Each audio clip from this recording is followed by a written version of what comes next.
یہ جو کچھ قرآن مجید کو میسر آیا ہے کہ اس کا ایک متن ہے اور ایک ریڈنگ ہے، کیا دنیا کی تاریخ میں اس وقت کوئی قدیم روایت، مذہبی روایت ہو یا کم سے کم کوئی اور روایت ہو جو کائنات کے ان سوالوں کا جواب دیتے ہو، اس کے بارے میں دعویٰ کیا جا سکے کہ اس کا متن بھی متعین ہے اور اس کی جو ریڈنگ ہے، قرات ہے، وہ بھی متعین ہے؟ کیا یہ صرف قرآن مجید کا اعجاز ہے یا دنیا کے مذاہب کی باقی کتابوں کے ساتھ بھی یہی ہوا ہے؟ دنیا کے مذاہب تو ایک طرف، دنیا میں کوئی دوسری کتاب بھی جو انسانوں نے لکھی ہے وہ کبھی اس طریقے سے منتقل نہیں ہوئی۔ اچھا، جب ہم کوئی کتاب لکھتے ہیں یا اس کتاب کو املا کراتے ہیں تو اس کو کسی رسم الخط کے حوالے کر دیا جاتا ہے۔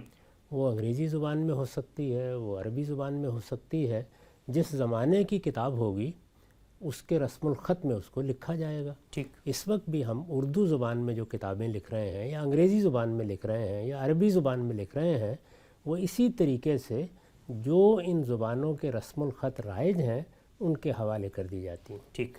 یعنی میں نے ایک کتاب لکھی، ظاہر ہے جب آپ کتاب لکھتے ہیں تو آپ اس کے لیے الفاظ کا انتخاب کرتے ہیں، آپ جملے کی تالیف قائم کرتے ہیں، آپ اس کے سیاق و سباق میں رکھ کر اپنے مدعا کا ابلاغ کرتے ہیں۔ اسی سے یہ مقصود ہوتا ہے کہ آپ کی بات آپ کے مخاطبین تک پہنچ جائے۔ رسم الخط اسی لیے ایجاد کیا گیا ہے کہ اس کو تحریر کی صورت دے دی جائے، اور جب تحریر کی صورت دے دی جاتی ہے تو پھر اس کو دوسروں تک پہنچانا آسان ہو جاتا ہے۔ چنانچہ جب بھی کوئی کتاب لکھی جاتی ہے تو اس کو جب آپ اس کے رسم الخط کے سپرد کر دیتے ہیں تو پھر یہ لوگوں پر ہوتا ہے کہ وہ اس کو کیسے پڑھتے ہیں۔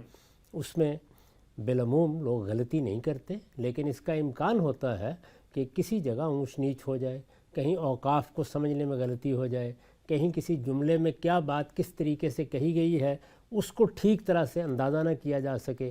اس طرح کی سب صورتیں ہر زبان کے رسم الخط کے لحاظ سے ہو جاتی ہیں۔ ٹھیک۔ چنانچہ ہم مختلف کتابوں میں اس طرح کے اختلافات بھی دیکھتے ہیں۔ یعنی بعض اوقات جب شرحیں لکھی جاتی ہیں تو اس میں یہ بتایا جاتا ہے کہ اس کو اس طرح بھی پڑھا جا سکتا ہے، اس کو اس طرح بھی پڑھا جا سکتا ہے۔ عربی زبان کا بھی ایک رسم الخط ہے۔ اس وقت جو رسم الخط ہے اس میں بھی آپ دیکھیے کہ بہت تربیت دینا پڑتی ہے بالعموم ان لوگوں کو جو اہل زبان نہیں ہے کہ اس کو بالکل صحیح پڑھ سکیں۔ یعنی اس میں بالکل ٹھیک طریقے سے جملے کی ساخت کو سمجھ کر وہ اعراب دے سکیں، جو اہل زبان کے لیے کوئی اجنبی چیز نہیں ہوتی لیکن مدعا کے ابلاغ کے لیے ناگزیر ہوتے ہیں۔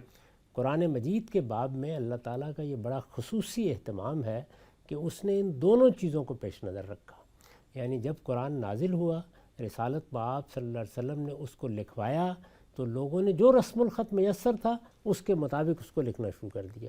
اس طرح دسیوں کی تعداد میں نسخے تیار ہونا شروع ہو گئے۔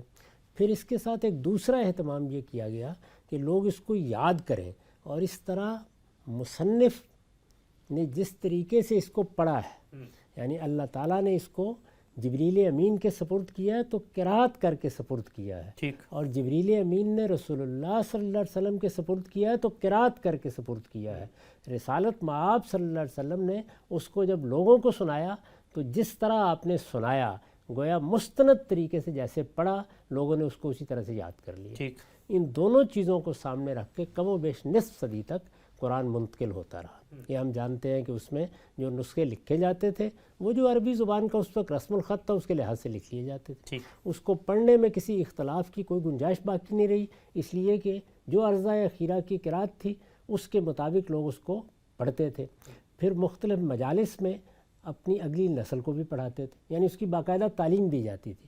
اس میں بھی دونوں چیزیں ہوتی تھیں، یعنی طالب علم آپ کے سامنے موجود ہے، وہ اس کو لکھ بھی رہا ہے اور وہ اس کو جس طرح پڑھا جا رہا ہے اس طرح یاد بھی کر رہا ہے۔ یعنی ارضا اخیرہ کی قرات یا ریڈنگ جو کسی اور کتاب کو اس طرح میسر نہیں آتی، وہ بھی ساتھ ساتھ منتقل ہو رہی ہے۔ پھر جب عربوں نے اعراب کے طریقے ایجاد کر لیے تو عبد الرحمن بن ملک کے زمانے میں وہ جو قرات پڑھی جا رہی تھی اسی کو ثبت کر دیا گیا۔ چنانچہ اس وقت جو ہمارے پاس مصحف موجود ہے اس میں وہ قرات باقاعدہ ثبت کر دی گئی ہے۔ یعنی اب ہمیں اس کی ضرورت نہیں ہوتی کہ ہم اس تحریر کو پڑھنے کے لیے پھر کسی قاری کے پاس جائیں۔ قاری کے پاس ہم جاتے ہیں لیکن لہجہ سیکھنے کے لیے، یعنی عرب لہجہ چونکہ ہمارے ہاں منتقل کیا جا رہا ہے اس کو بھی سکھایا جا رہا ہے۔ تو آپ دیکھیے کہ تحریر میں قرآن مجید کو منتقل کیا جا رہا ہے اس طرح اس کو ایک تحریری تواتر حاصل ہوتا ہے، اس کو پڑھ کر سنایا جا رہا ہے اس طرح اس کو ایک قولی تواتر حاصل ہوتا ہے، جو کچھ پڑھ کے سنایا جا رہا ہے وہ تحریر میں بھی ثبت کر دیا گیا ہے، اس لیے اس کا لازمی حصہ بن گیا ہے۔ بہت سے ایسے ماہرین موجود ہیں جو اس کو عرب لہجے میں پڑھنا سکھاتے ہیں، اور اس طرح وہ لہجہ بھی منتقل ہو رہا ہے۔ اس لہجے میں جو بعض چیزیں متفاوت ہیں، اس میں جو اختلافات رہے تھے ان کو بھی اسی طریقے سے منتقل کیا جاتا ہے۔ تو یہ صورتحال قرآن کے انتقال کی ہے۔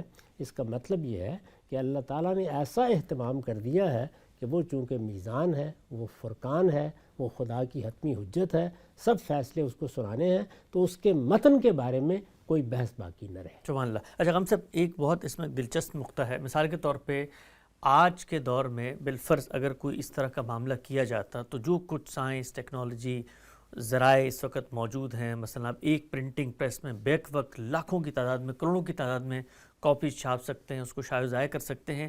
جس زمانے میں یہ اہتمام کیا گیا، اس لیے کہ ہمیں تو سب سے پہلے اس زمانے میں جا کے اس کو اسٹیبلش کرنا پڑے گا کہ افراد کی اتنی بڑی تعداد اس کو لکھ رہی ہے، بول رہی ہے، سنا رہی ہے ایک دوسرے کو اور آگے منتقل کر رہی ہے، تو اس زمانے میں کیا گیا جس وقت اس درجے کے وسائل نہیں تھے جو ہمیں آج نظر آتے ہیں۔ کاغذ اگرچہ اس زمانے میں موجود تھا، لیکن اس طریقے سے کاغذ کی وافر فیکٹریاں نہیں تھیں، لوگوں کے پاس تھا، لوگ لکھ رہے تھے۔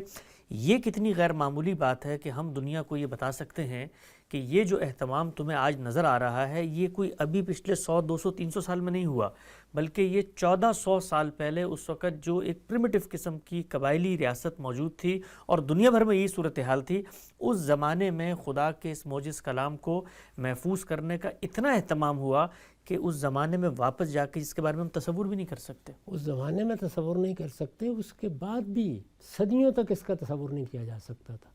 یعنی چھاپا خانہ کب ایجاد ہوا ابھی ہم 1500 جانتے ہیں، جی، یعنی یہ چند صدی پہلے کی بات ہے۔ اسی طریقے سے رسم الخط میں جو تبدیلیاں ہوئیں، اور رسم الخط بڑی حد تک اب ہمارے لیے ایک حتمی سی چیز بن گیا، یہ بھی بہت بعد میں ہوا ہے۔ اسی طریقے سے یہ جو ذرائع پیدا ہوئے ہیں جس میں آپ قرآن مجید کو آپ باقاعدہ مشینوں میں ڈال دیتے ہیں، وہ پڑھ کے سنا رہی ہوتی ہیں، حرف حرف اس کا محفوظ کیا جا رہا ہوتا ہے۔ یہ سارے اہتمام موجودہ زمانے کے اہتمام ہے۔ زیادہ سے زیادہ آپ یہ کہیں گے پچھلی 1.5-2 صدیوں میں یہ سب اہتمام ہوا ہے، اس سے پہلے ان میں سے کوئی چیز نہیں تھی، لیکن اللہ تعالیٰ نے اس کے لیے انسانوں کے دل و دماغ میں وہ چیز ڈالی جس کا نتیجہ یہ نکلا کہ لکھنے والوں نے لکھنے میں کوئی کمی نہیں کی۔ ہر دور میں قرآن مجید کے دسیوں نسخے لوگوں کے پاس موجود ہوتے تھے، وہ ان کو لکھتے تھے، آگے پہنچاتے تھے۔ رمضان میں یہ روایت قائم ہو گئی کہ پورا کا پورا قرآن نماز میں کھڑے ہو کے پڑھنا ہے، لوگ تہجد میں اس کی تلاوت کرتے تھے۔ قرآن کی تلاوت اپنی ذات میں عبادت قرار پا گئی، اور اس طریقے سے لوگوں نے اس کو یاد کرنا شروع کیا، وہ بچوں کو یاد کرایا گیا، اس کے حفاظ جگہ جگہ پیدا ہوئے، علماء نے اس کو حفظ کیا۔